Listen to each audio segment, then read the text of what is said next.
है भाग सलाद।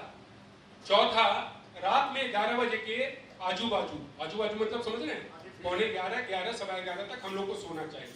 पांचवा, सुबह में सुमन मैम आप लोग को क्या कह रहे थे, 11 बार ओम का उच्चारण। हमने देखा है डायबिटीज में इसके बहुत अच्छे लाभ मिले हैं, विशेषकर जहाँ पे तनाव होता है। तनाव को आने से कोई भी इंसान रोक सकता है? उसको रोक नहीं सकते। हेलमेट के पहन लेने से एक्सीडेंट से हम बच सकते हैं, पर एक्सीडेंट से होने वाला नुकसान बच जाता है। ठीक उसी प्रकार से हमने उनको देखा है कि 11 बार ओम का उच्चारण करने से जो तनाव से होने वाले नुकसान है उससे हमें बचा लेता है। तो आप ध्यान रखेंगे कि डायबिटीज वाले को 11 बार ओम का उच्चारण करना चाहिए। साथ में सनबाथ समझते हैं?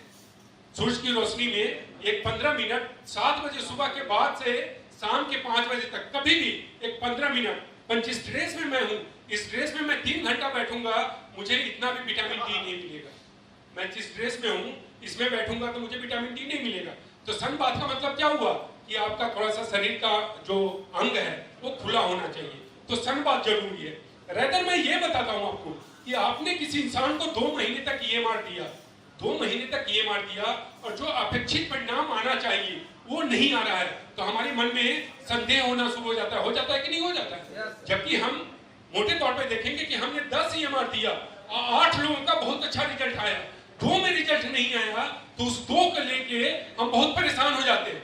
हम इस बात को नहीं समझ पाते। मैं 2 एग्जांपल देता हूँ। पिछले महीने माननीय सुषमा स्वराज जी और अरुण जेटली जी का देहांत हुआ कि नहीं हुआ? उनको अच्छा से अच्छा इलाज मिल सकता था, अच्छा से अच्छा डॉक्टर मिल सकता था, पैसे की कमी थी, उसके बावजूद दिल्ली के एम्स के डॉक्टर उनको नहीं बचा पाए। तो हम आपको ये बताते हैं कि EMR देने पे 10 में 8 लोगों को अच्छा हो रहा है, तो 8 लोगों को लेके हमें सेलिब्रेट करना चाहिए, बजाय कि 2 लोगों को फायदा नहीं हुआ तो उसको लेकर हम बहुत परेशान हो जाते हैं। जो 2 लोगों को फायदा नहीं हुआ उसको लेकर हम परेशान हो जाते हैं। जबकि मैं आप लोगों को ये बताता हूं कि जो 8 को फायदा हुआ उसको लेकर सेलिब्रेट होना चाहिए। क्यों? क्योंकि 25 साल से जो डॉक्टर प्रैक्टिस कर रहा है वो भी आज तक किसी डायबिटीज फ्री नहीं कर पाया है। और आपको हेल्थ का कुछ भी नॉलेज नहीं है। आपको हेल्थ का नॉलेज है नहीं है, केवल आपने एक परिवार को पकड़ा और उस परिवार के ट्रेनिंग और उसके प्रोडक्ट के बदौलत यदि आपने 10 में से 8 को डायबिटीज फ्री किया तो ये सेलिब्रेशन का कारण बनता है कि नहीं बनता है? पर फिर भी मैं बताता हूं कि यदि रिजल्ट नहीं आया तो आपको परेशान होने की जरूरत नहीं है। आपको उनका विटामिन डी का टेस्ट कराना है। यदि किसी इंसान को ये मार देने के बाद 2 में रिजल्ट नहीं आया तो भी आप परेशान मत हो। जैसे सुबह में बादल बहुत ज्यादा है आकाश में और सूरज का प्रकाश, हमें रोशनी दिखाई नहीं दे रही है, सूरज की रोशनी, तो हम डाउट करेंगे कि सूरज उगा ही नहीं हो, सूर्योदय हुआ ही नहीं हो, ऐसा हम सवाल करेंगे? ठीक उसी प्रकार से EMR पे हमें कभी भी शक नहीं करना चाहिए। ये अग्नि की परीक्षा से गुजर के यहाँ तक पहुंचा है। आपका EMR कौन सी परीक्षा से गुजर गया है? अग्नि की परीक्षा से। तो इसमें आप कभी भी शक मत करेंगे, चीजों को समझेंगे। यदि रिजल्ट नहीं आ रहा है तो उनका विटामिन डी का टेस्ट करा ले। 100% उनका विटामिन डी का लेवल कम रहेगा। अब विटामिन डी कैसे बढ़ेगा? आज मैं गुरुजी से बात कर रहा था कि हमें क्या करेंगे कि अपना कल्पामृत का बहुत सारा व्हाट्सएप ग्रुप बना हुआ है, तो ये ग्रुप और बनाएंगे जिसका नाम केवल रहेगा कल्पामृत हेल्थ करके रहेगा। उसमें दूसरा कोई भी मैसेज नहीं आएगा, दूसरा कोई फोटो नहीं आएगा। आप लोगों को जैसे रिजल्ट अच्छा नहीं मिल रहा है, चाहे अभी आज के दिन में मैं देख रहा हूं कि हमारे नीचे में, चूंकि पिछले 2 सालों में मैंने बहुत सारा सेमिनार किया, तो बहुत सारे लोग मेरे से भी ज्यादा सक्षम हो गए चीजों को समझने में और समझाने में। तो जब आप उसमें मैसेज डालेंगे तो मैं देखता हूं कि मेरे पढ़ने के पहले लोग उसका जवाब दिए रहते। मुझे बड़ा खुशी होती है, मुझे बहुत खुशी होती है कि लोग मुझे पढ़ने के पहले उसका जवाब दे देते हैं। तो हम एक ऐसा ग्रुप बनाएंगे जिसमें दूसरा कोई भी मैसेज नहीं आएगा, हेल्थ से रिलेटेड मैसेज आएगा। अच्छा, हेल्थ से रिलेटेड मैसेज आने पे जैसे कुछ लोग मुझे व्यक्तिगत रूप से करते हैं, आज के दिन में व्यक्तिगत रूप से करते हैं, तो व्यक्तिगत से मैंने उनको जवाब दिया तो नॉलेज किसके बीच में रह गया? मेरा और उनके बीच में। पर यदि ग्रुप में हम चर्चा करते हैं तो नॉलेज अपने आप स्प्रेड हो जाएगा कि नहीं हो जाएगा? तो हम लोग ऐसा, आज मैं गुरुजी से निवेदन किया था कि एक हम व्हाट्सएप ग्रुप बनाएंगे जिसका नाम रहेगा कल्पामृत हेल्थ, और उसमें केवल और केवल हेल्थ से रिलेटेड, उसमें टेस्टिमोनियल वगैरह भी नहीं डालेंगे, केवल जो समस्या है उसके बारे में डालेंगे। नहीं तो इतना ग्रुप है मेरे पास कि मैं आप लोगों को विश्वास दिलाऊं, मैं देख ही नहीं पाता हूं बहुत सारा चीज, और इतना मैसेज आता है अपने ग्रुप पे, इतना मैसेज आता है कि एक इंसान के लिए संभव ही नहीं है कि सारा मैसेज को देख पाए। तो हम एक उसको करेंगे, तो मैं आपको गाइड करूंगा, तो वहां पे भी मैं आपको सक्षम बना दूंगा कि विटामिन डी का रोल क्या है और उसको कैसे हमें यहाँ पे निपटना है, मैं आपको उसके लिए भी योग बना दूंगा। तो नतीजा क्या होगा? 10/10 रिजल्ट कितना आएगा? आप समझ रहे हैं? तो वाकई हम लोग इसमें सहभागिता निभाने के लिए तैयारी में है कि नहीं है?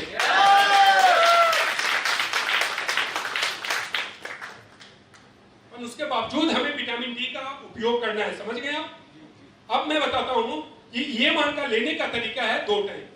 आप एकदम सेहतमंद हैं तो भी आपको 2 बार लेना है, आपको डायबिटीज है तो भी 2 बार लेना है।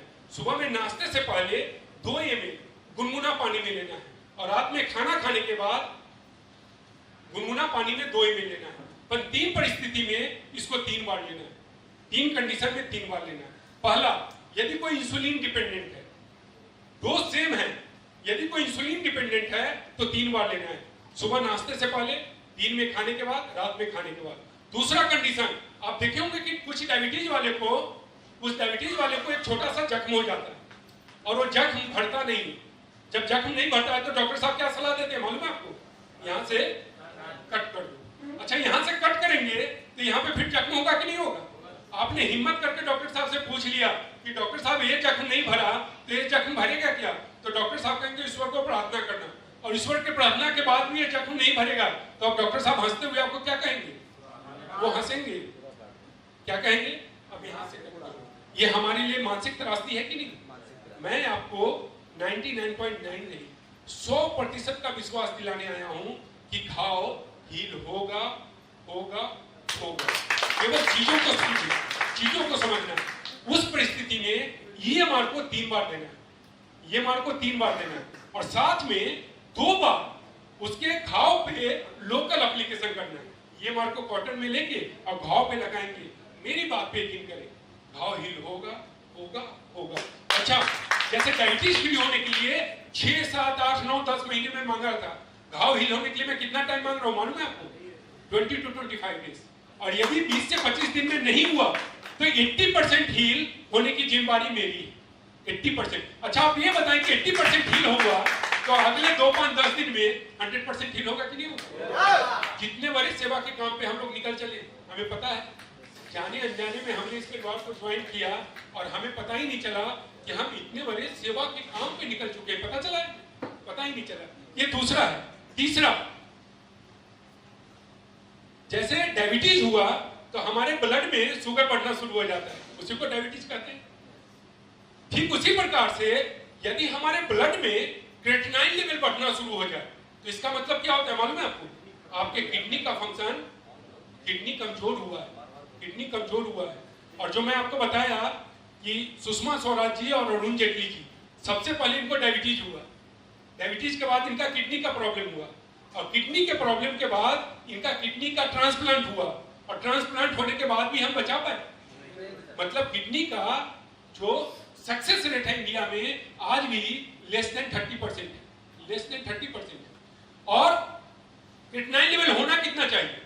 क्रेटिनाइन लेवल 1.5 के नीचे होना चाहिए। जब 6+ में चला जाता है तो डॉक्टर साहब कहेंगे डायलिसिस कराओ, और डायलिसिस कराने के 6 महीने के बाद डॉक्टर साहब आप क्या कहेंगे? अब तो ट्रांसप्लांट कराओ। तो मैं ये बताता हूं कि यदि किसी आपके दोस्त को, परिवार के सदस्य को, कुटुंब को, सहकर्मी को, समाज के लोगों का पता चले कि इनको किडनी का प्रॉब्लम है और क्रेटिनाइन लेवल 3 से 4 है, देखिए हम लोग किसी हॉस्पिटल को बंद कराने का अभियान नहीं चला रहे, आप समझ रहे हैं? तो हॉस्पिटल को चलने दीजिएगा, एम्स वगैरह जो चलता है उसको चलने दीजिएगा। तो 3 से 4 यदि होता है, 3 से 4 होता है, और वहां पे ये मार आप 3 बार देते हैं तो धीरे धीरे करके अब क्रेटिनाइन जो 1.5 से 4 गया था या 3 गया था, वो 3 से 4, 5, 6 जाएगा कि नहीं जाएगा? अब उसकी उल्टी गिनती होगी। ये मारा आपने 3 बार देना शुरू किया तो उल्टी गिनती क्या होगी? 3, पौने 3, 2.5, 2.25, 2, 2 के नीचे आया तो हमने उसको डायलिसिस और ट्रांसप्लांटेशन से बचा लिया कि नहीं बचा लिया? कितनी बड़ी सेवा की बात है कि नहीं? पर यहाँ पे केवल ध्यान रखने वाली बात है कि बाकी जगह ये मार हम कहते हैं कि एक छोटा सा गिलास गुनगुना पानी में देना है, पर जहाँ किडनी का प्रॉब्लम है वहां ध्यान रखेंगे पानी की मात्रा 1 कप से ज्यादा नहीं होना चाहिए। पानी की मात्रा 1 कप से ज्यादा नहीं होना चाहिए। तो आप देखें कि 3 परिस्थिति है जहां पे हमें ईएमआर को 3 बार लेना है। इंसुलिन डिपेंडेंट, दूसरा जो जख्म हो गया जिसको हम लोग गैंग्रीन कहते हैं, और तीसरा कौन सा हुआ? किडनी का प्रॉब्लम है, तो वहां पे हमें 3 बार देना है। अब कभी कभी लोग ये कहते हैं कि साहब हमने ईएमआर दिया कुछ लोगों को, वही 10 में से या 50 में से 1-2 आदमी को गैस बनना शुरू हो गया और हम बहुत परेशान हो जाते हैं। 49 आदमी को नहीं देखते, 50वां को लेके हम बहुत परेशान रहते हैं। तो मैं ये बताता हूं आप लोगों को कि यदि किसी कारण से ईएमआर को हम दिए, चूंकि हर इंसान का बॉडी का कॉन्स्टिट्यूशन अलग है, हम इस बात को नहीं कहते कि नहीं कि उसका तो गैस बन ही नहीं सकता, बॉडी का कॉन्स्टिट्यूशन अलग है, गैस बन सकता है। तो वहां पे आपको ध्यान रखना है कि यदि गैस बनता है तो ईएमआर के साथ या तो आप त्रिफला दे दें या एलोवेरा का जूस दे दें, या तो त्रिफला दे दें या एलोवेरा का जूस दे दें, तो उसका गैस बनने का काम बंद हो जाएगा। आपके ध्यान में आ रहा है? ये बहुत सारे सवाल मेरे पास आते हैं, इसलिए मैं लिख के लाया हूं और आपको मैं बता रहा हूं। दूसरा आता है कि जैसा मैं बताया कि कोलेस्ट्रॉल लेवल बढ़ा हुआ है, पर कोलेस्ट्रॉल लेवल बढ़ने के बाद ईएमआर कंट्रोल कर लेता है, पर कोलेस्ट्रॉल को जिद्दी कोलेस्ट्रॉल कहा जाता है। कभी कभी वो जिद पकड़ लेता है कि नहीं जी मैं तो नीचे नहीं आऊंगा, तुमको मर्जी ईएमआर देना है तो मैं नीचे नहीं आऊंगा, और वाकई नीचे नहीं आ रहा है। तो ऐसी स्थिति में ईएमआर के साथ एसीवी समझते हैं? एप्पल साइडर विनेगर अपना है, सेव का सिक्का है। तो यदि कोलेस्ट्रॉल आपको पता चल जाए कि किसी बंदे का कोलेस्ट्रॉल तो बहुत ज्यादा है, तो आप पूछे नहीं मेरे से, आप ईएमआर के साथ क्या लगा दें? सिरका, एप्पल का सिरका लगा दें, तो इमीडिएटली आपको रिजल्ट मिलेगा। ठीक उसी प्रकार से ईएमआर को यदि आप ईएमआर के साथ कल्पविटा लगा देते हैं तो आपको रिजल्ट फास्ट मिलेगा। आप ईएमआर के साथ जामुन और करेला का एक रस है अपने पास, मालूम है आपको? तो ईएमआर के साथ यदि जामुन और करेला का रस लगा देते हैं तो आपको रिजल्ट फास्ट मिलेगा। ईएमआर के साथ आप कल्पविटा लगा देते हैं तो आपको रिजल्ट फास्ट मिलेगा। और मैं एक चीज और आपको बताता हूं कि कुछ लोग कहते हैं कि साहब कल्पविटा का रेट बहुत ज्यादा है, कुछ लोगों ने मुझे कहा है, तो हमने सर से निवेदन किया है, सुदेश सर से, क्योंकि हम सब लोगों का निवेदन कहां पे जाता है, तो सर को मैं निवेदन किया हुआ, सर ने बड़ा पॉजिटिव में इसको लिया है, बोले कि नहीं हम इसको, आपका निवेदन है, क्योंकि मार्केट में जितना विजय जी घूमते हैं उसका 10% मैं भी घूमता हूँ, तो मुझे भी मार्केट से बहुत सारा फीडबैक मिलता है विशेषकर हेल्थ को लेके। तो हमने सर से निवेदन किया और सर ने उसको बड़ा पॉजिटिव में लिया है और बताए हैं कि हम रिव्यू करते हैं और उसको उस रेट में लाने का प्रयास करें कि फिर समाज के हर वर्ग उसको ले पाए। तो ईएमआर के साथ यदि आप कल्पविटा दे देते हैं, ईएमआर के साथ आप करेला या जामुन का रस देते हैं, ईएमआर के साथ मधुमेह रक्षिका दे देते हैं, तो आपको परिणाम और फास्ट मिलेगा। तीसरा, ईएमआर के साथ मोरिंगा पाउडर दे देते हैं। मोरिंगा पाउडर आपने देखा है? हाँ, तो वो ध्यान रखेंगे। अब कुछ लोगों का कहना है कि साहब किडनी स्टोन हो जाता है तो क्या होगा? किडनी स्टोन, अब किडनी स्टोन पे हमने, मेरा किडनी का काम ही नहीं है, मेरा तो पूछेंगे कि 16 घंटा में भाई साहब आप 15 घंटा क्या करते हो, तो 15 घंटा में क्या करता हूं? पर आप लोगों ने मुझे एजुकेट किया है, कुछ चीजें जो है जो आप लोगों ने मुझे एजुकेट किया है, तो वहां एजुकेशन में ये आया है कि किडनी स्टोन हो तो clear talks, I am sorry मैं बताना भूल गया कि कुछ भी करने के पहले क्लियर टॉक्स आप दे देते हैं तो सोने पे सुहागा। तो यदि किडनी स्टोन है तो आप उनको क्लियर टॉक्स दे दें और साथ में ईएमआर एंड एसीवी, एसीवी समझते हैं आप? अब आपके ध्यान में आ गया, मैं एसीवी बोलूंगा तो आप लोग समझ जाएंगे। तो ईएमआर और एसीवी देते हैं तो बहुत ही अच्छा परिणाम आया किसमें? किडनी स्टोन का। हालांकि सब बता रहे थे कि किडनी स्टोन का हमारा रिसर्च चल रहा है और उसके लिए डेडिकेटेड प्रोडक्ट आ रहा है, पर जब तक डेडिकेटेड प्रोडक्ट नहीं आता है और आपको कोई पेशेंट मिल जाता है तो वहां पे क्लियर टॉक्स, उसके बाद आप क्या देंगे? ईएमआर प्लस एसीवी देंगे, तो वहां पे रिजल्ट अच्छा आएगा। दूसरा, सोराइसिस, आपने नाम सुना है? सोराइसिस का अभी तक हमारे पास कोई स्पेसिफिक प्रोडक्ट नहीं है, तो वहां पे अगेन हमको लोगों ने एजुकेट किया है, वो ये एजुकेशन में आया निकल के कि सबसे पहले तो क्लियर टॉक्स, सोराइसिस में सबसे पहले क्या देंगे? Clear talks. उसके बाद उनको ईएमआर और एलोवेरा का जूस पिलाएंगे, ईएमआर और एलोवेरा साथ में